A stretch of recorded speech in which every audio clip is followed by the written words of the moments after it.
We are proud to offer this lecture in conjunction with Heritage Week and Catholic Sisters Week, all planned by our mission committee, as an opportunity to highlight the remarkable history and legacy of the Sisters of St. Joseph of Boston.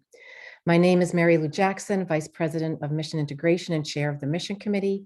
I welcome all of our attendees here tonight, including our students and staff and faculty, our alum, and certainly friends of college. Allow me to go over a few details. This lecture is being recorded. All participants have been muted so that we do not get a lot of background noise. For the first hour, you will hear from our presenters, Sister Carmela Abbruzzese and Dean Joseph Draper. Sister Carmela shares her experience as a young student at Regis College in the Scholasticate, her career at Regis in the education department, as well as her leadership of the first-year seminar. Dr. Draper draws on archival sources about the origins of Regis, the three great challenges it faced in its history, and the evolution of its mission toward undergraduate, residential, graduate, and online programs. Following their lecture, we will use the remaining time to answer questions or share your comments. Please use the chat box during the lecture to ask questions or offer comments you may have. Dr. Gibbons will monitor the chat. We will get to as many questions and comments as possible after the lecture. And now let me introduce our presenters. Sister Carmela graduated from Regis in 1966 with a major in English and history. She continued her educational journey at Boston University, where she earned a master's in speech pathology and hearing and deafness. Channeling her inner lifelong learner, Sister Carmela did not stop there and eventually earned a doctorate in applied psycholinguistics. Sister Carmela started teaching at Regis in the graduate program in special education in 1976. 5 years later, she made the decision to also teach the undergraduate program in education. She dedicated 37 years to the instruction of Regis undergraduate students, including her work with the education program until she continued until actually 2018. Presently, Sister Carmela is teaching writing, serving on the mission committee, and inspiring us all to follow her example of leadership and service. To quote Sister Carmela, "My most important title is sister." Dr. Joseph Draper is Associate Professor of Philosophy and Religious Studies and presently serving as Interim Dean of the School of Arts and Sciences. Joseph's primary research interests are in the intersection of ethics, religious belief, and mental complexity. His interdisciplinary research and courses explore how we make ethical and religious meaning through the lenses of cognitive theory, developmental psychology, and anthropology. Dr. Draper's philosophy of education is centered on the belief that learning occurs in classrooms of multiple modalities and in communities of practice guided by caring professionals. This resonates with what Regis has done in numerous ways for its undergraduate and graduate students by inviting them to understand, apply, and integrate learning through co-curricular activities, internships, and various forms of experiential learning. Like Sister Carmela, Dr. Draper is also a member of the mission committee, and he too is leading by example in so many wonderful and impactful ways. So it is with great pride and pleasure that I present to you Sister Carmela and Dean Joseph Draper.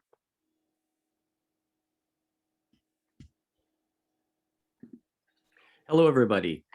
I will be leading us off today with a brief history of the origins of Regis College and some interesting information. And I gathered this through the SAGA project. It was a SAGA grant given to all of the CSJ colleges in the United States. There's 9 colleges like Regis. And we presented our papers a few months back. And Justina and I worked, mostly Justina, to gather this archival material. And of course, she went on maternity leave and then has moved on. So this conversation, in part, is the fruit of this work. And Sister Carmela will come in midway through and discuss her experience as a CSJ and at her time here at Regis College. So let me begin. By 1927, the year Regis College was founded, American women were enjoying the gains of the early women's movement. Women had recently won the right to vote and women's colleges had long been on the scene. Indeed, of the 7 sisters college, which include Wellesley, Bryn Mawr, Vassar, and several others, Mount Holyoke was established as early as 1837, and the rest of the 7 were all founded in the second half of the 19th century. Women's colleges of the period experienced and overcame the cultural patriarchy that resisted their founding. The establishment of Catholic women's colleges, however, experienced obstacles their Protestant predecessors did not. The slow and sometimes costly learning curve of an organized hierarchy who drew not only on cultural assumptions of the time, but also had ready to hand the anti-women teachings of many of the early church fathers. Mary Oates, who is an emerita here at Regis, records one ecclesiastic saying, quote, "Smartness is not becoming of a woman. The college graduate, the blue stocking, the lecturing woman is frequently the most unwomanly of creatures," end quote. And this is no great departure from the early church writers of the 3rd through the 5th centuries, who, all being male, expressed anti-women assumptions that served to normalize a patriarchal ideology of power. By the 19th century, women were pushing back against bishops who not only opposed suffrage, but also slowed the establishment of Catholic women's colleges. When Catholic women who were barred from admissions to Catholic colleges began to enroll in co-ed colleges and women's Protestant colleges, bishops began to rethink their opposition. But, says Mary Oates, it was not out of any strong commitment to the intellectual and social advancement of women, unquote. The country had moved ahead of the hierarchy on women's education and the vote, and bishops were caught playing catch up with a non-Catholic American culture. After the founding of the first Catholic women's colleges and the ratification of the 19th Amendment, bishops were compelled to modify their public opinions. However, there is little evidence that they became reconciled to career-oriented, culture-shaping women who saw themselves in categories other than wives and mothers. Regis College was named after Mother Mary Regis, pioneer of the CSJs of Boston, and St. John Francis Regis, the spiritual model to the sisters of the 17th century in Le Puy, France. The CSJs had been educating children and youth in primary and secondary education for over 50 years in the Boston area, and were ready to take on the task of higher education. The college originally charted to open in Newton, but when the Morrison estate came available, the sisters gathered financial backing from local businessmen and the collective resources of the CSJ, totaling $225,000, and purchased the property. It included the Morrison Mansion, a Norman tower for water storage, a carriage house, and other outbuildings. Mother Domitilla, credited with founding Regis, intended to, quote, "provide young women with a liberal arts education which could be utilized in the practical world of education, research, medicine, law, business, and social services." 54 students were enrolled in the first year. And I am going to share our screen to give you a visual. This is the first manual, the first catalog for Regis College. And let's see here, yes. And this is the original purpose of Regis College. And you can see the great similarity to the Regis of today. I'll just read this. Regis College for young women opens with hearty approval of His Eminence Cardinal O'Connell, Archbishop of Boston, and I'll say more about that later, and with the legal authorization from the Commonwealth to grant degrees usually conferred by colleges in this Commonwealth, except medical degrees and degrees, Bachelors of Laws. It is established to provide Catholic young women with facilities and advantages for higher education, while no effort will be spared to furnish its students with every opportunity for mental culture. Their moral development will be no less a matter of concern. Regis College aims at sending forth students whose character, culture, and efficiency will enable them to uphold the noblest ideals of Catholic womanhood. So this is obviously tailored to the time. Let me just see here. Yeah. Hold on one second. So the catalog reflects an emphasis on a liberal arts education. This is available in the archives if you'd like to take a peek at it. I also have the full catalog up if you need to reference it. But it offered a liberal arts education with pre-professional training and education. The curriculum was very demanding, requiring 132 credits over 4 years with an 80 credit core of what it called prescribed courses. And these included 18 credits in languages, 2 modern and 1 ancient, 12 credits in philosophy, 12 in English, 8 in religious, 6 each in math, science, economics, history, and psychology. Now, Mother Domitilla gathered fellow sisters with graduate degrees. There was 8 in total of the original sisters. Sister Anna Louise, Sister Finbar, Mary Mildred, Sister Emily, Anna Lawrence, Sister Joan Patricia, and Sister Emmanuel, and sent 6 others to pursue advanced degrees at BC and at the Catholic University of America. Unlike priests, sisters were barred by bishops in New England from seeking graduate degrees from non-Catholic colleges. And this was a problem since there were only 9 colleges in the United States, 9 Catholic colleges that offered doctoral degrees. And of that number, few except CUA, Catholic University of America, offered degrees in multiple programs. Now, the archives include stories of, it's fascinating, the frantic all-night drives from Washington, D.C. to the Mother House in Brighton.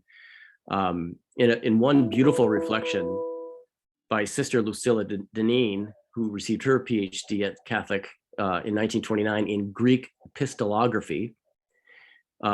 She says she was the youngest and latest arrival at the time at Regis, and remarks that she and Sister Agnes Marie were missioned from the Mother House on September 3rd, 1929. And she said, quote, "I shed a few tears, which Sister Agnes Marie reminded me of periodically." And she writes further that Regis was a lovely place to live. Nature was all around us. Birds with special talents, bobwhites, brisk and cherry, the evening thrush with its call like a golden flute, the catbird, which could be taught the wolf whistle, the towie, and more, end quote. She goes on to list a series of New England flora beauties for bouquet making, which she says, and she said there was no desk without one. Quote, "We lived in military simplicity, 5 beds to a room. Sister Agnes Marie and I had twin beds close enough to allow each other's arms to descend upon the other any time during the night. I so clearly remember the odd feeling of opening my eyes at rising bell and gazing straight into her big blue ones," end quote. Despite the more progressive era they inhabited, the sisters did face challenges from the hierarchy. The first catalog frames Cardinal O'Connell's approbation, as you saw, a hearty approval. His consent was critical to the establishment of Regis, but what that meant in terms of his role in the college became a source of contention. In 1938, 7 years after the first graduating class at Regis, the new science building was completed and named after O'Connell for his ongoing moral support. However, as one person I interviewed for this project stated, that he provided no funds for the building itself, nor did the Archdiocese provide any financial assistance to the college. Nevertheless, the cardinal who was known as number 1 by politicians in Boston, they had to curry his favor for his approval, was, according to Sister Priscilla, at times critical of the sisters and Regis College. He thought he had a role in governing the college. Sister Priscilla recalls from the sisters who came before her that, quote, "He thought he owned Regis and had charge over the sisters," end quote. Before his death in 1944, the cardinal made frequent visits to the campus to walk his dog and offer advice. To what degree he succeeded in influencing the governing of Regis is unclear from the archival material available to me. Though Regis was founded as a liberal arts college with opportunities for training and education, there were, however, many students in the first class who were more privileged. They were from a more wealthy middle class family, and they did come expecting economics. But from the archival material and from the first catalog, there is no evidence that Regis offered a degree in home economics. However, with the requests of many of these students, tuition pairing students, Regis did open a home economics department, still requiring the 80 credit core, and offered a Bachelor of Science in dietetics, or home economics. Students had to take courses in biology, chemistry, microbiology, zoology. It was a rigorous curriculum, and it was fascinating at the Saga conference, the number of other researchers who were able to point that out. Now, this degree was suppressed by 1968, and at that time, 10% of Regis graduates were graduating with a degree in home economics. I'm going to stop here, and I would like to invite Sister Carmella to come in and give more of an autobiographical review of her experience. Okay, thank you, Joe. Good evening. These reflections on my lived experience as a Sister of St. Joseph of Boston in my time at Regis have gone through several iterations since I was asked to do this. Originally, I was going to be the only speaker. And then when we saw Joe's research, we thought it would be good for the two of us to speak, especially me, because I didn't think you needed to listen to me for an hour. All of this in the context of the theme for Heritage Week. So thank you for beginning this conversation. I would like to begin with a poem to Joseph, written by one of our former presidents, Sister Catherine Mulcairn. Joseph, why do I always feel set up by you? You are going to choose the clear, well-worn path. You will be sensitive and reverent and quiet while taking the right steps. You will make sure Mary and her kin keep their dignity, their reputations. You will put your own longings and futurings on hold. You will catch up with your own feelings, but when? And then, Joseph, you leave day work for evening respite and time for dreaming. Somewhere between, did you talk to Mary? Some Sabbath, did you talk to a revered teacher? Did you confide in a trusted friend? Somewhere between, did you stretch out and ponder darkness and glimmers of stars? Did you journey inside, mind, body, soul, and heart, so quietly that dream spirit touched every fiber? Did you wake up pain and doubt free? Did you look the same, still act with reverence, gentleness, mindfulness? Joseph, did you smile again? And when did you take up soaring? Set us up, Joseph, for the workaday and for the new vision of it. Teach us to bide our time and teach us to go beyond time's boundaries. Steady worker, ask the Spirit to set us up. I began with this poem because I believe that it was that dream spirit that entered into the minds and hearts of those early sisters that enabled the vision of a Catholic college for women to come into being. A true liberal arts college, not just a finishing school. The administration was forward-thinking, and prior to the college's opening, sent sisters to be doctorally prepared. These women wanted not only the best for their students, but also a rigorous education, equal to one that men would have received at the time. I have been a Sister of St. Joseph for 61 years. I entered the congregation in 1961 at the beginning of Vatican II. At that time, religious communities of women and men were asked to re-examine their founding impulse, their original impulse. Out of this was born the Sister Formation movement, one of whose emphases was on the education of the sisters. Our congregation responded by building a scholasticate in Framingham. This became known as Regis College, Framingham Campus. We shared faculty with the Western Campus. Many of our teachers had newly minted doctoral degrees. They were full of enthusiasm and a love of teaching and challenged us as if we were doctoral students. We spent 5 years in Framingham, earning our degrees, and most importantly, learning about the history of the Sisters of St. Joseph and what it meant to be one. When we concluded our studies, I remember feeling as if I were a flower slowly opening to the world around me and wishing I could begin all over again with all that I knew at this point. Isn't that what education is supposed to do? Open us to new ways of thinking and perceiving?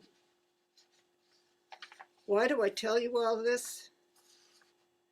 It's because I believe that this experience and the many opportunities that I have been afforded by the congregation that followed shaped who I am today, broke open my heart, making me receptive to the dream spirit's urging, and gave me the ability in my own small way to become a risk taker, someone who does not see difference as a negative, but something from which I can learn, even if I am uncomfortable.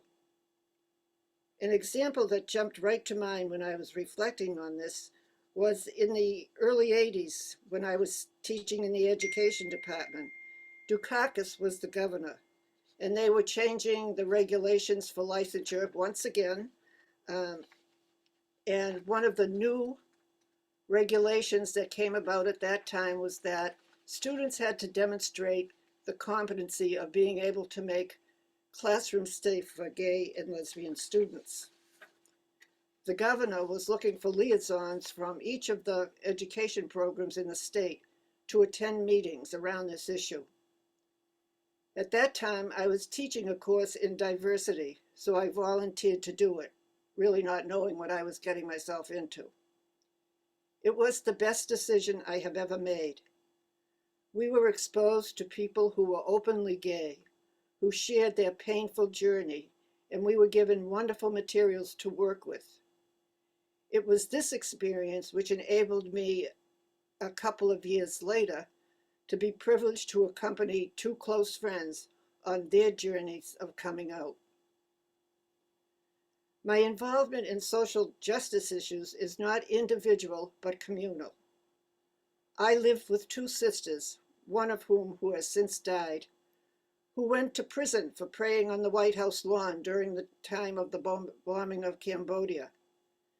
They were also involved in driving people who were going to raid draft boards to the draft board so that these people could go in, steal the registrations, bring them out, and burn them. They inspired me and challenged me. Whenever our congregation elects a new administration, we have what is called a chapter of affairs, in which we engage in visioning for the future. What are the needs both internally and externally that we are called to respond to? For one, I was part of a group who helped educate the congregation about sanctuary issues when our sisters and brothers were fleeing the death squads in El Salvador and Guatemala. I also volunteered at Central Presente that summer. For another chapter, I was on a committee for one of our chapters who asked the congregation to deal with, among others, the issues of racism and homophobia. How does this impact my teaching at Regis?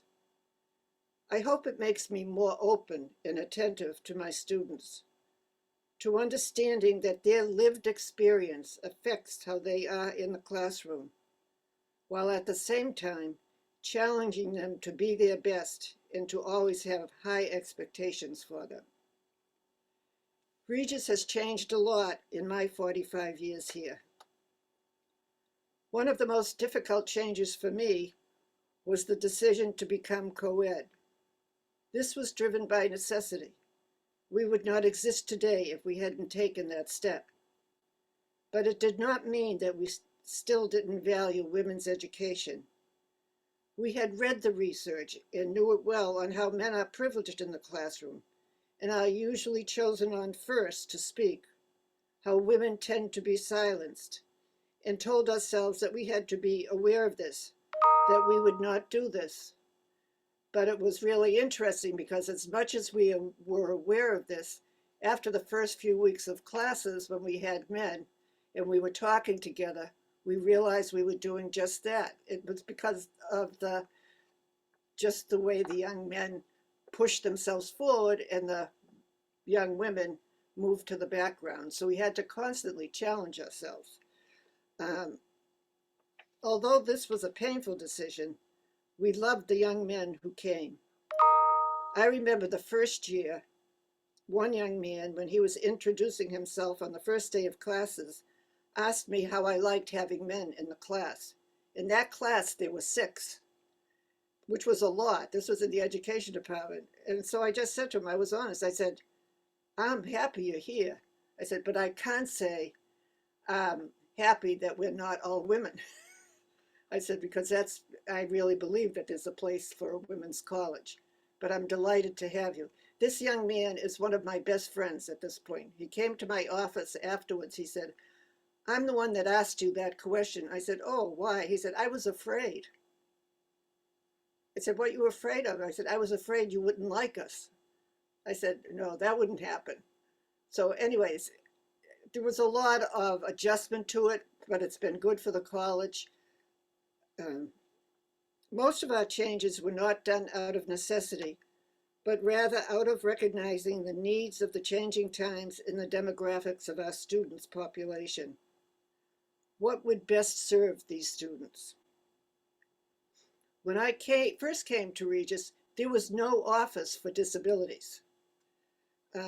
Another sister and I realized that we needed something more formal than what was in place. We always dealt with those students and tried to do our best by them, but we were getting more and more students who had different types of learning differences, and we realized we needed something more.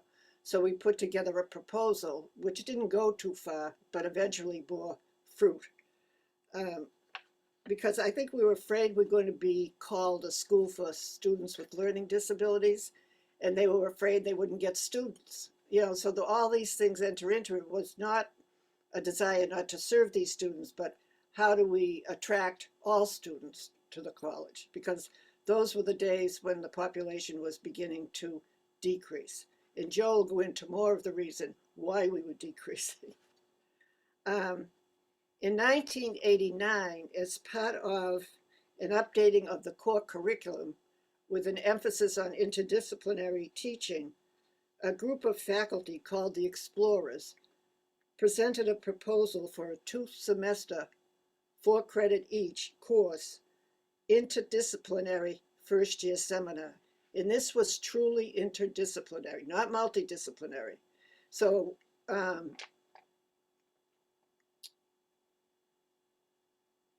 we began that year.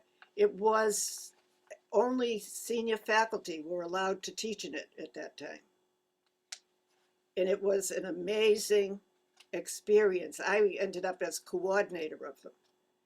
And what they would do each year, they do somewhat similar now, but now it's more get you ready for college kind of thing. This was an academically rigorous course.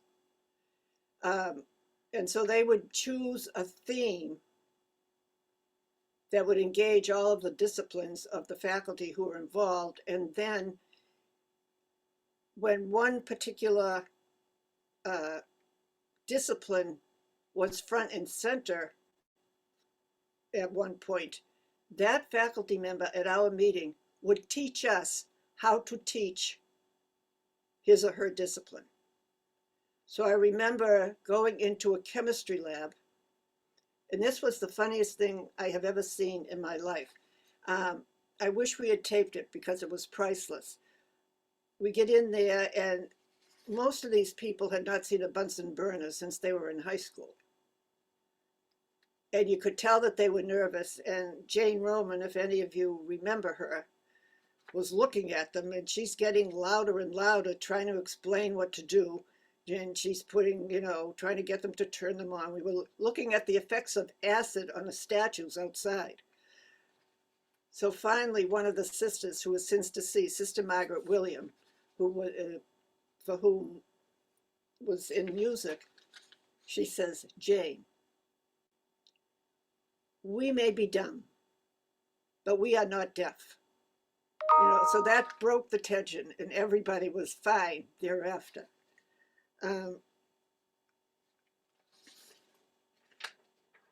This was not a lecture course. It was taught as a seminar. The emphasis was on active learning and collaboration. And in fact, the students used to call this, it was the course they loved to hate. They didn't realize until they were seniors how much they really liked this course, because the responsibility was put on them. And they really had to collaborate. They had contracts with each other. And if they couldn't get their group to do the work, they signed a contract and agreed to a group grade. Now, if things got really bad, it got worked out. But at the end, they said it was probably, for most of them, one of the best experiences that they had ever had. It was also a very expensive program to run, because you had senior faculty not teaching 2 of their courses in the year, and so they had to be replaced. And so it has evolved over the year, not just because of the finances, but also because the nature of the students changed. And some of the students who came later had more needs than the earlier students in the first year seminar. So it was always responding to the needs of the students and who they were at the time. What was really amazing was we were the first college to really have this. And Ed Mulholland used to go and give lectures at different places about our first year seminar, even when we didn't have it anymore. And they were amazed that we could even get the faculty to agree to work in this interdisciplinary manner. And in fact, when I was coordinating it, I don't know, some of you may know Leo Chang, but he was in political science. And he was very uneasy about this because he was afraid the students weren't going to get enough of what they needed for the political science.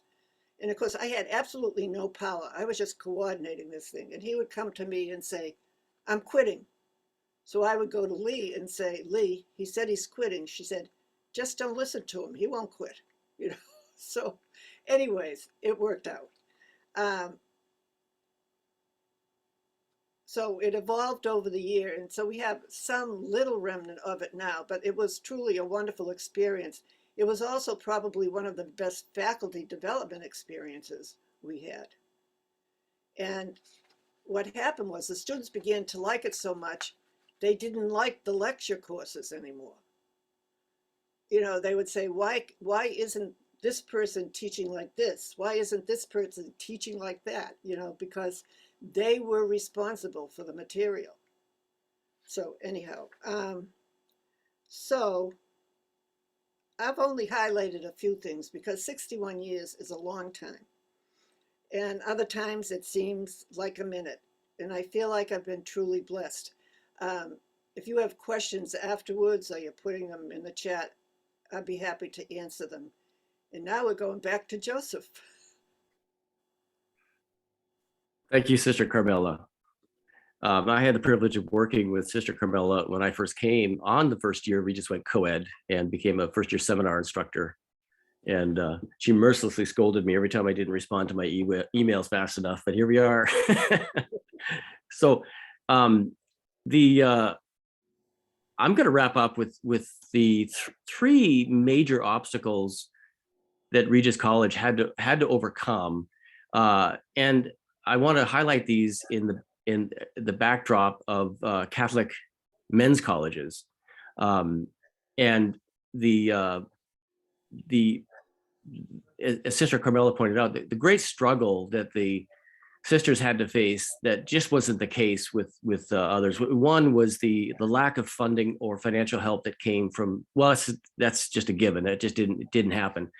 But there was at least a 50-year delay in the starting of Catholic women's colleges that was largely the result of opposition by bishops who, as I said before, initially opposed even suffrage, and consented to this founding of women's colleges only after Catholic women were going to Protestant colleges. So it was more by way of condescension than by way of a vision of the dignity of women.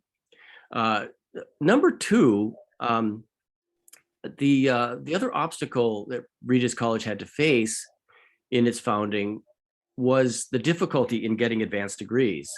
And the irony should be emphasized that Catholic men's colleges that refused to educate women also were required by bishops to accept, nuns were required to get their advanced degrees only from Catholic colleges. That same requirement was not placed on priests who taught at Fordham, Georgetown, Catholic University of America, and BC, but it was placed on sisters, and they were limited in where they could go.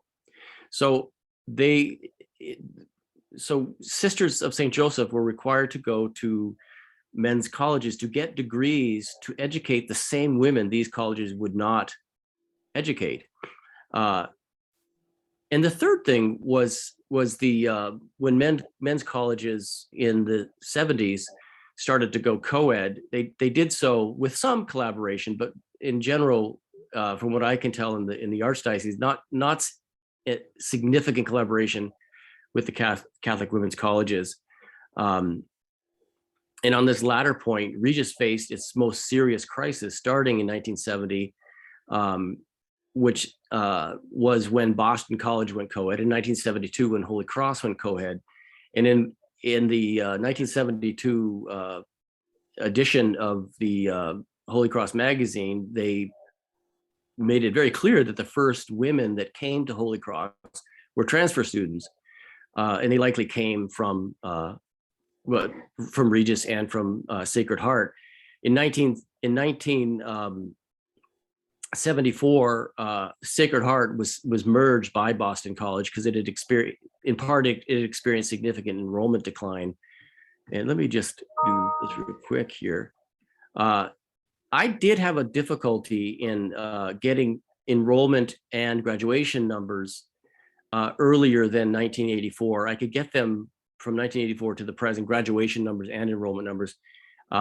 So the data that I have is a bit not entirely reliable. And what I did is take samplings of graduation rates by going through catalogs year after year after year and counting the students and their majors. Now, when I compared a catalog reporting from data I knew that I could get from the registrar, I was never off by more than 5%. So it was never a significant drop, but am I not able to, are you seeing this chart here? Yes, we can see it. So again, you can see these numbers are not entirely consecutive. I did a sampling of these and I double checked the numbers, and you can see this from 1961 to 69, there's increasing graduation. These are graduation rates. So the number of students that walked at commencement. And in 1970, there was a decline all the way down to 144 and 75, which was the first graduating class, second year after the first graduating class of when BC went co-ed, and shortly in the midst of the class when Holy Cross in 1972 went co-ed. It took 30 years for Regis to achieve the graduation rates that it had in 1969. And in 1974, that's when Sacred Heart went out of business, was absorbed by Boston College. And I think it's the campus now of their law school in Newton. And this is not, when I presented this at the conference, there were head noddings from all of the CSJ schools. They experienced similar things. And right now, one of the stronger schools is St. Kate's in St. Paul, Minnesota. They're experiencing an enrollment decline now. So they're going through a crisis that Regis went through in 2001. And they're facing the same situation of having to increase courses that have board certifications at the end, degrees that have them. Now, let me go back here. What is interesting is that in the survey of the literature, Hanley Wood, Mary Oates, and others, there's a real distinction between the colleges that were strongly, the Seven Sisters were the model. For example, Bryn Mawr or Vassar or Wellesley down the street for Regis. where if you look at the top left quadrant, these are colleges that remained primarily liberal arts focused, primarily for undergraduates. So no emphasis on alternative programs like online or graduate programs. And there's the seeming line of permeability, right, between selectivity and accessibility, or between this vertical line of adaptability, where you can remain focused on the liberal arts, or when you move towards it. Regis is somewhere in this quadrant. And what I found interesting is Regis was always in this quadrant. Though Regis was strong in the liberal arts, there was never a time when it wasn't also focused on the pre-professional degrees. And where you look at colleges in the CSJ colleges, the ones, almost all of them are in this bottom right quadrant, pre-professional limited. They're offering graduate programs. They do have undergraduate residential, face-to-face, but also online. And the difference is the faculty priorities are teaching, service, and scholarship, which very much looks like Regis today. What is interesting is that it's not it hasn't been a significant change in Regis's history, but the emphasis is different. And what happened starting in 2007 with going co-ed, and then Regis adding graduate programs, online programs. We now have roughly 3,000 students, and our graduation rate is double what it was. It's over 530 students. So Regis, of all of the CSGA schools, has weathered quite well the crisis of colleges in its cohort of college types. And I wanted to end on that, what I think is a fairly positive note. If I could add a fourth struggle that Regis had to face, and all of these are by way of saying that patriarchy can be monetized.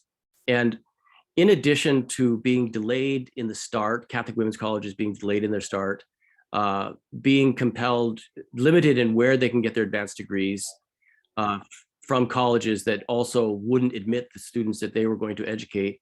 And then 3, having men's colleges go co-ed with little collaboration with Catholic women's colleges, other than to absorb them or put them out of business. You could add the other thing too, and this is difficult. The data is nearly impossible to collect. Regis doesn't keep track of the spouses of the daughters who graduated prior to 2007, where they went to college. But what we do know is that Regis wasn't successful in securing a lot of the wealth of the families who went on to these. More often than not, went to the men. The husbands were more likely. Their colleges were more likely to get contributions to the family than Catholic women's colleges, and this was borne out fairly consistently in the anecdotal information from the interviews, the 6 interviews that I engaged in. But I do want to say that to highlight Carmela's point, while Regis produces students who, while also who more likely than not go into the professions, also are engaged in many of the big movements of the culture. And Sister Carmela highlighted many of them that occurred in her tenure at Regis. And I'm going to end with that. Thank you very much. If we have any questions, this would be a good time to bring them. We haven't had any questions in the chat, but we can certainly, I see one from Dr. Driscoll. So we're a small enough group that if you want to raise your hand, we can then just unmute and ask, or you can still use the chat, and I'm happy to read them out to our presenters. So Dr. Driscoll, the floor is yours. Sister Carmela, thank you, first of all, both of you, for wonderful presentations. It's wonderful to learn about this. One thing, I was very surprised when I researched my aunt, who was in the class of 1935. And I didn't realize Regis was as young as it was when she was there. Her major was secretarial studies, But I think now that would probably be business. And in fact, she did work in business for most of her life, although she got married, you know, as many people did, you know, relatively young. But she worked on and off throughout her marriage, which was sort of unusual in the 30s and 40s. Sister, I wanted to ask you a question. Given the time that you talked about your entry and the time that you came on campus, I'm just struck by the fact that you were, you know, involved with the sisters, if not Regis, um, kind of at the height of the anti-war movement, the 70s. Could you talk a little bit about what that was like for the sisters, but also at Regis to the extent that you remember? I think they were heady days. I mean, I know at Regis, I wasn't at Regis Weston. I was at the Regis Framingham campus, so it was different for us there. But I know that students, you know, had sit-ins and everything, sat in the president's office during the Vietnam War. That was very much there. But the sisters have always been engaged in some type of social activism, some more than others, some, you know, because we all, like when I was, said I had done a lot of work on trying to educate the congregation around sanctuary, I was trying to get us to become a sanctuary for the, you know, to take a corporate stance and that we would become sanctuary for some of these refugees that were coming in. And we didn't get enough votes for that. And I remember that I was disappointed, but I remember that summer I made a Buddhist retreat. And on that retreat, I met a priest from El Salvador. And on the way home, I drove him back to the airport and he said, we were talking and he said, don't worry about it. At least they know where El Salvador is now. You know, so you do what you have to do. I live with Sister Carol Lombard, who has since died, used to be, she was called the Justice and Peace Coordinator, kind of like the position Sister Betty Cawley has now. And she came up on campus many times and spoke to the students, but she was very engaged. And I remember, I mean, I ended up doing things I never would have done. I forget which issue it was. She said, will you come with me and stand in the mall and hold these signs? I can't remember, that was so long. I said, oh yeah. So she gives me the sign. I go standing there. She goes off in a corner and all these women are coming up to me, all interested, and their husbands are with them and pulling them away. So there I am standing in the middle of the mall. We also had what was called a Solidarity Festival. So we took over Miramar one summer and we organized this. We had Native Americans come. We had people from, we had Black Americans come to share so that we would get to know who they were, you know, and to know their experience.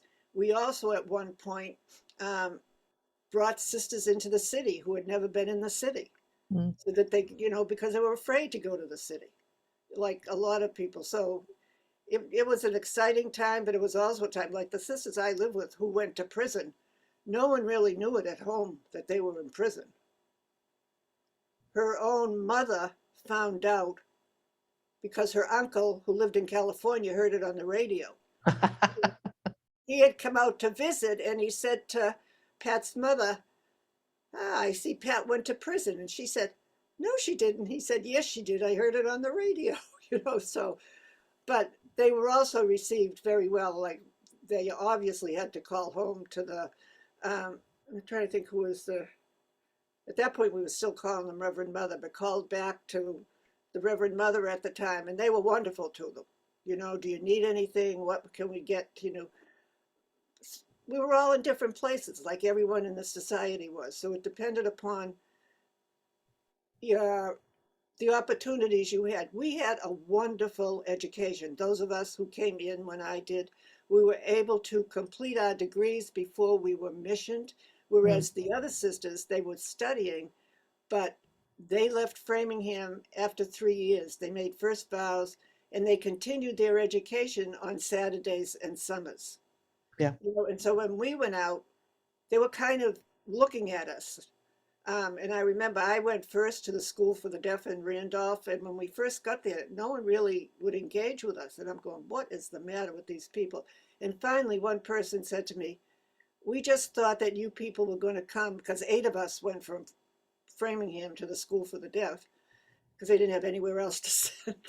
But anyways, they said, we were just afraid you were going to try and come and tell us how to do everything. And here we are, newbies out there trying to figure out the lay of the land, you know. So it was the same as in the larger society, but I felt really blessed that I had contact with these 2 people that lived with Carol, lived with Pat. I mean, Pat is 90 now. She is on that iPad all day, every day, signing letters, writing petitions, reading them out to me. Tell Carmela, did you do this? Did you do that? You know, and she said, but it's wonderful. It's wonderful. So if we took advantage of what was offered to us, I mean, I had the opportunity to go to Nicaragua, which was eye-opening, right after the revolution, shortly after Hassenfuss was shot down there. And we were not afraid at all in Nicaragua. The only people we were afraid of was the United States government, that they might come and bomb them. Mm-hmm. But it was amazing there after that revolution. And to meet the people who had come from all over the world to help out, who before the revolution, they had one of the lowest literacy rates in the world. It was down like around 12%. After that revolution, within 2 years, their literacy rate was up to over 84%. Mm-hmm. You know, because people came to help educate. There were doctors, dentists, you name it. They came from all over. We met wonderful people there who came to help out. So it's breaking my heart now to see what Daniel Ortega is doing down there. And I had said to Dan Leahy, I had a sense when we were there about Ortega, but you know, you didn't know whether it was going to last or not. But anyhow, that's kind of.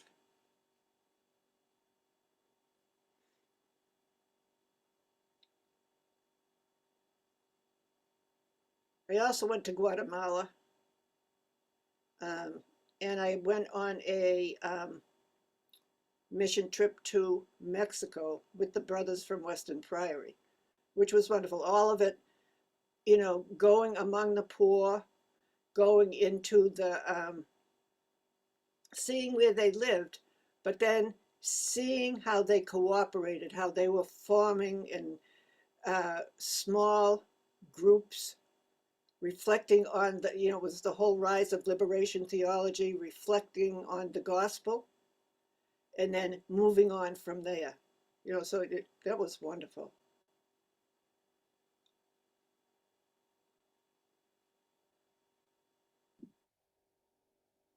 I could listen to Sister Carmela all day, but I do have a question for Joseph in terms of his research and when you presented it. Like, so what was interesting about, as people shared their own, the different CSJ institutions, histories, legacies, challenges, was there anything that came out of that conversation that was kind of striking to you relative to not only our history and legacy, but the other institutions' histories? Thank you. That's a great question. There were actually a number of things, and I think I've actually built some new friendships as a consequence. But all of the 9 colleges were faced with the struggle of strengthening or maintaining a strong liberal arts presence, while also having to pivot and adapt to the culture, and that the closer these colleges like Regis are to their original mission, the more they're going to appeal to, and in fact do appeal to, students from disadvantaged backgrounds, students from what Mary Oates calls the working class parents, And these are students who fairly consistently are seeking degrees that have the same name as the job they're going to get at the end. And so the challenges for all these colleges was to continue to maintain a strong liberal arts college while at the same time appealing to the pre-professionals. I will have to say, I was very surprised to see that Regis is probably the second strongest of the 9 in terms of enrollment, in terms of graduation rates. Its endowment looks like every other one. None of the CSJ colleges, including St. Kate's, has a very strong endowment. They're all fairly tuition dependent. And so they're having to pivot to the changing needs of students, and more or less successfully doing it. I think Regis is about 10 or 15 years ahead in some regards. The only colleges that had a, and I'm ashamed to say that it's a college right close to Hollywood, and it has a $141 million endowment, and in large part because it's also a campus that Hollywood likes to use as a backdrop, or as a place to film. Mount St. Yeah. Mary. Thank you. Yeah. So apparently we need to graduate more actors and actresses, and maybe get some contribution that way. But I'd have to say Regis was one of the stronger of the 9, one of the strongest of the 9, but facing the same issues that they're all facing, and that is we're not in a position. Even Wellesley, though, is pivoting, right? Wellesley College is now opening up a pre-professional program for education. I don't know how it can't be more than a few years old, but yeah, I hope that answers your question. Yes, thank you. And Regis was in a good position when the state, back in the, must have been in the late 70s, early 80s, decided that all students who were going to be licensed needed a liberal arts degree. The state colleges went bananas because they weren't giving liberal arts degree. They were education. They were schools of education. So we didn't have to do too much tweaking because you couldn't get a license from Regis without getting a liberal arts degree. So we just had to look at the other licensing regulations.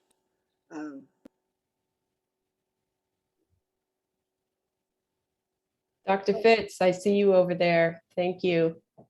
Yeah, thank you. And I think actually this works out really well. My question, I think, sort of carries on the line of thinking that we're having right now. And before I get to it, though, I just want to say what a wonderful presentation and what a great collaboration. So thank you both. It's really awesome. So I'm just wondering, I'm so struck by this, the history that you presented, Joseph, and I'm wondering what lessons, as you sort of have been thinking through this, what lessons we might take from that history that you described, and especially I think the relationship between that really rich and rigorous liberal arts core and the pre-professional programs that have always been a part of Regis. Could that history be a model, for us now in this moment, as well as the increasing number of liberal arts schools that, as you've described, are finding themselves in a similar position? Thank you for that. And again, a great and complex question. I can start and steer me to the fullness of your question if I leave part of it out. But I can start by saying that some of the lessons, I have to say, I was struck. I was a little angry when I saw how clear it was that Regis had struggles that the Catholic men's colleges didn't have. That the struggles were not accidental, right? In part, one could make the argument that they were built into the system. I also have to say that those very struggles are, I think, what makes a college like Regis very resilient, is this ability to pivot, this ability to, and I think that's a testament to many of the faculty and administration at Regis that were in that position. But I think one conversation that I've actually started amongst some of the CSJ people that were at the conference is this notion is to look at this fairly consistent struggle that former Catholic women's colleges had to face and continue to face in many regards. I still, in my interim dean position, I'm acutely aware of how important it is to hold on to retain good faculty, good staff, good administrators, but how easy it is to get snapped away by Boston College. It continues to happen, or by Harvard. We've lost so many people, Brian Plouffe, we've lost Janine Foley, we've lost Marabito, Annabella Marabito, we just lost Denise Marsh-Maslami. I think we should charge a fee. We should charge a finder's fee for training these people and making them be participating in their own career development. And I think in the same way, and this might be a bit of appropriation, but historically, Black colleges are now making direct appeals to the endowments of colleges that benefited from their oppression, benefited from their, one could draw a similar correlation to the size of BC's endowment and the size of Regis's or any former Catholic women's colleges, and see that there are things along the trajectory of that history that would be predictive of the way it is today. But that's a conversation that's just in its early stages. Can I just make this comment? When you talked about endowments, Regis at one time had a larger endowment than BC. But then after Doug Flutie, BC took off. Seriously, our endowment was larger than BC. Yeah.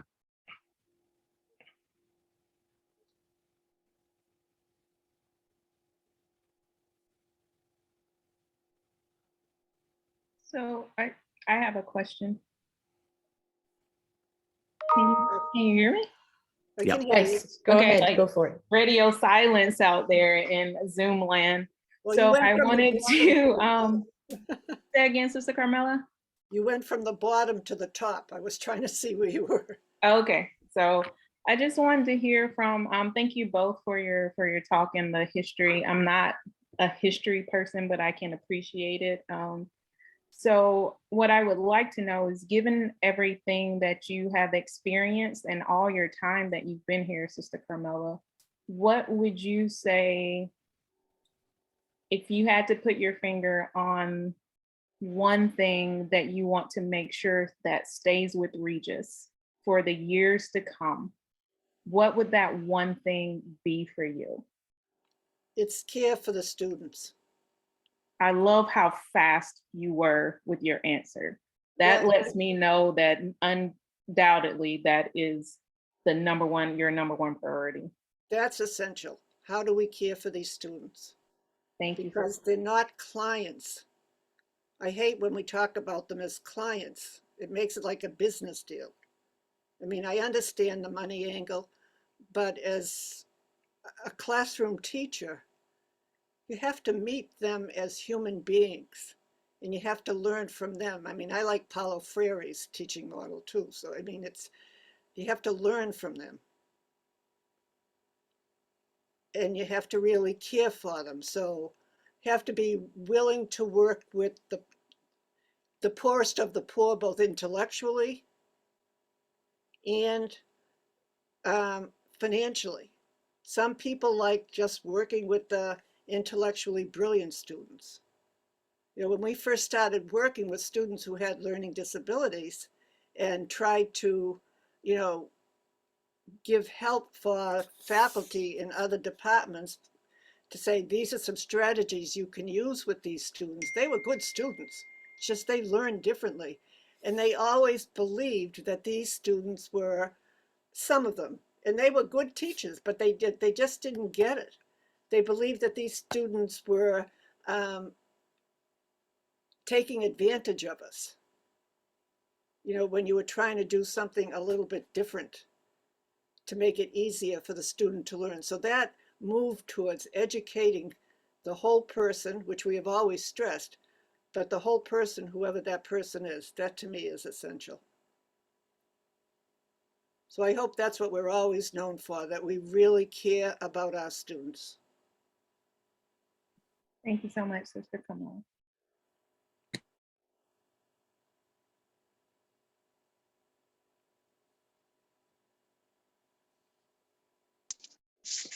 Hi, Sister Carmela. Hi. Hi, it's Jennifer Alberti. Yeah, yeah. Yes, you know what you were just saying about a client? Do you remember who I am? I do. I do. After almost 20, what is it, going on 23 years ago? Yeah. So I went to Regis in 1995. And that's when Valerie Brown, who is now Valerie McGuire, it was the admissions director there. Mhm. And Sister, oh my gosh, I'm blanking on her name, but it was before, I forgot the sister that was at Regis at the time. She was there for a really long time with Valerie Brown. So yeah, Sister Carmela, I took one class with you in education and I'll never forget it. I did pass it, but I decided to go into graphic design. So I was with Stephen Belcher. Yeah. Is Dr. Belcher still there? He's there as an adjunct right now. He's more or less Yes. retired. Yeah. Okay, so when I graduated from Regis, it took me some time, but I went actually to Riviere to get my master's in education. So I kind of bounced back into education and I spent 4 years getting my master's because I was a student who had a learning difference when I was at Regis, but I got the help that I needed when I was there and I succeeded. And I actually graduated from Riviere with high distinction. And I went on to teach for a couple of years and I was an art teacher, but unfortunately I was let go. And then I decided to start my own little art business at home, teaching children who were homeschooled. So I learned a lot from those parents on how the children at home learn. And I'm actually home right now. I have 3 children. I have a son who's 9 and twins that are 6, and they keep me very busy. So I'm actually homeschooling them right now. And I have a question, Sister Carmela, actually. When I was there, we met Sister Helen Frazion, who came, who wrote the book Dead Man Walking. Oh yeah, Helen Prejean. Yeah. Yeah, I think that was I believe in 1998. Yeah. Yeah, she was amazing. And I remember at the time there was an exchange program for the Japanese students who came. And Dr. Ed Mulholland was the one who set that up, and he went to Japan and he met with the students there. And 2 of the students were my roommates, and I still keep in contact with them. And we still exchange information, and they're back in Japan with their families. Mhm. Does Regis still do that program now with the Japanese students? Japan stopped that it's not that we don't have any students from Japan, but Japan stopped that program when the finances went crazy all over the world and they didn't Okay. have the money, so, but they still come some. Yeah. Yeah, that was an incredible program because, you learn a lot from books, but it's just amazing to actually live with someone from halfway across the world. Mhm. It's amazing. Yeah, Regis is always, I'm always going back every once in a while to see everybody. I think, what was it, 99 that I graduated. And when did you guys go co-ed in 2007? Yeah, there was a lot of us who were talking and we're like, why did they think but we understood, to keep it going. That's what, needed to happen.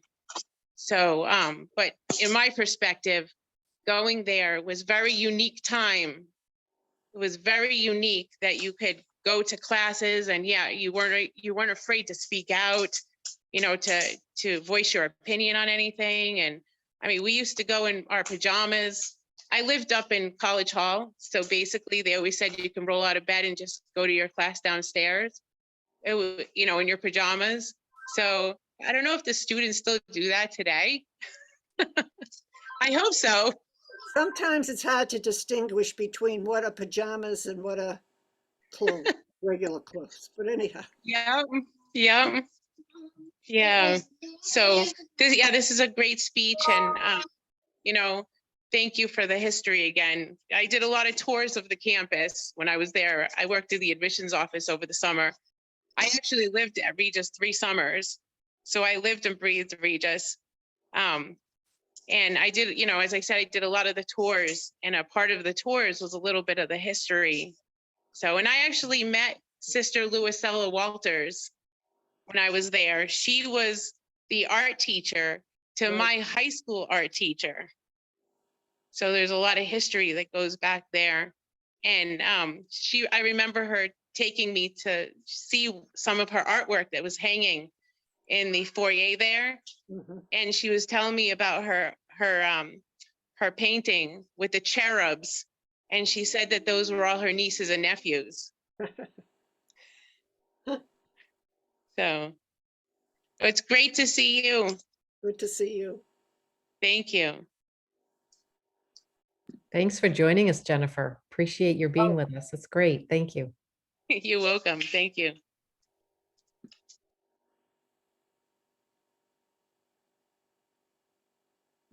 Other questions or comments? We've got 2 screens here, so I just make sure we haven't missed anybody.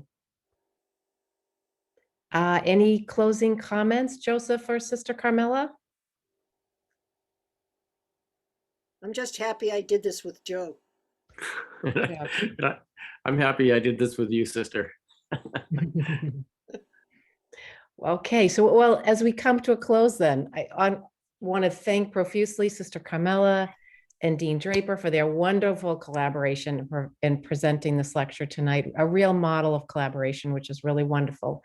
Truly outstanding, interesting, informative, and certainly celebratory of our sisters' founding legacy. I mean, just to be able to hear the stories of advocacy and care and compassion and love for the dear neighbor that's extended really many, many generations and still is part of the relevance and legacy of the sisters today. So it's really, really quite remarkable. And we really are so fortunate to have that, that founding and that legacy from the Sisters of St. Joseph of Boston. I also want to thank Dr. Megan Gibbons, Director of Center for Global Connections, for her leadership in overseeing the Pride Faculty Lecture Series. And certainly a big shout out to Jacob Jemba, our grad student in the Center for Global Connections, who helped with and assisted in marketing for this event. I want to thank you all for being here tonight. I know it's always hard to get yourself back on Zoom at 6 o'clock at night. So we really do appreciate your presence. We hope that you really enjoyed what you heard and really found it informative and interesting. And certainly those of you who are teaching students, please share some of what you've heard tonight and pass it along to your students. It's always good for them to continue to learn about our heritage and our legacy. We have more events this week, so please check out what we have going on tomorrow morning. We have a symposium with all of the ministries of the Sisters of St. Joseph of Boston tomorrow morning. We have a wonderful speaker, Dr. Jamie Washington, who will be our keynote in the morning. So if you have the time, that runs from 9:30 to 11:30 tomorrow morning. And then we also have a wonderful lunch being prepared on Friday by our chef in honoring our French heritage. So he will be offering a demonstration of French, some kind of French cuisine. So again, thank you all so very much. Thanks for attending and have a wonderful night. Special thanks again to Sister Carmela and Joseph. Thank you.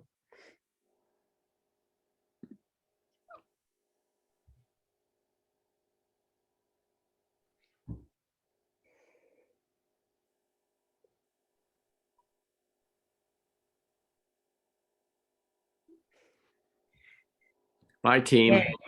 All right, way to go. Well team. done. Woo-hoo. Thank Bravo. you. You guys you. were great. That was Really, excellent. I love the way you kind of, sort of fed off each other and shared some wonderful stories.